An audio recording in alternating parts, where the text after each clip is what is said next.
Պարոն Հովհաննիսյան, տպավորություն է, թե դուք ինչ-որ բան բարեփոխում եք, ասած անում եք, հետո եք գնահատում ռիսկերը եւ վերլուծում իրավիճակը, քան մինչեւ այդ, այսինքն պետք է վերլուծել, հետո մոտ բարեփոխում անել։ Հիմա այն, ինչ կատարվում է Երևանի փողոցներում, մասնավորապես նաեւ քաղաքապետարանի մոտ հաճելի է։ Բայց ինչ է այդպիսի տպավորություն։ Նախկինում օրինակավոր գործընթաց է։ Քայլեք կամ մեքենան է թափվածով քշեք։ Երեք քաղաքապետի մամուլի քարտուղարն Ճիշտ ասած, լավ, շատ լավ։ Ես ճիշտ ասած մեքենա չեմ վարում, չունեմ սեփական մեքենա։ Ծառայական մեքենա ունեմ, բայց մինչև դա էլ, մինչև ծառայական մեքենա նույնպես սեփական մեքենա չեմ ունեցել, այսինքն ինքս մեքենա չեմ վարում։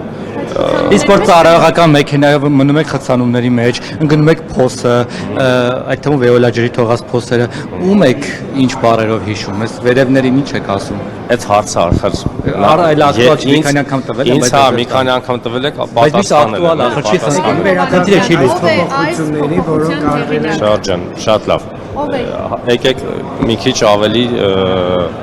իրար հարգելով, հա, որտեղ չեն կարող։ Հիմա դուք տրանսպորտի մասով բարեփոխումներ եք անում, բայց ամեն ձեր նոր բարեփոխում մի նոր խնդիր է առաջացնում։ Բարեփոխման տրամաբանությունն այն է, որ պետք է վատից դեպի լավը լինի։ Արդեն իմ փոխարեն հարցը, հարցը հնչեցրեցիք, իմ փոխարեն արդեն պատասխանեցիք, ես էլ ինչ պիտի ասեմ։ Հիմա եթե թողեք, եթե թույլ կտաք, եկեք հարցին պատասխանեմ։ Հիմա հարցրեցիք, ճիշտ ասած հարցը սկսեցիք, որ դուք բարեփոխումներ։ Ես ուզում եմ հասկանամ ինչից է տպավորությունը ստեղծվել, օրինակ տրանսպորտի ոլորտի հետ կապված կամ այլ բան, չգիտեմ, որ բարեփոխումներն են նման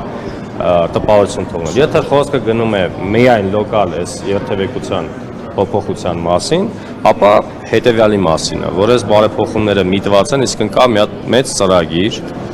որը միտված է հասարակական տրանսպորտին արտոնյալ ավելի երթևեկության մասնակից սարքելու հետ կապված, այսինքն մեր հանրային տրանսպորտը պետք է արտոնյալ երթևեկի Երևան քաղաքով, եւ սա նշանակում է, որ երթևեկության կանոնների, գործող կանոնները, այսինքն գործող երթևեկությունները փոփոխության են ենթարկվելու եւ ինչը նպաստելու է, որպեսզի մեր հասարակական տրանսպորտը ավելի արագ կարողանա A կետից B կետը հասնել։ Մեջտեղի գծով, ես հասկանում եմ դուք լոկալ։ Հիմա ներողություն։ Վերացիում սարքեցիք, հետո ջնջեցիք, որտեղ փոշմանեցիք։ Սա նշանակում է, իդեպ ձեզ մի բան էլ ասեմ, որ այս բարեփոխումները մենք անում ենք Շրջան, լավ, ուրեմն ես չեմ։ Լավ, չէ, պարոն Ավետիսյան։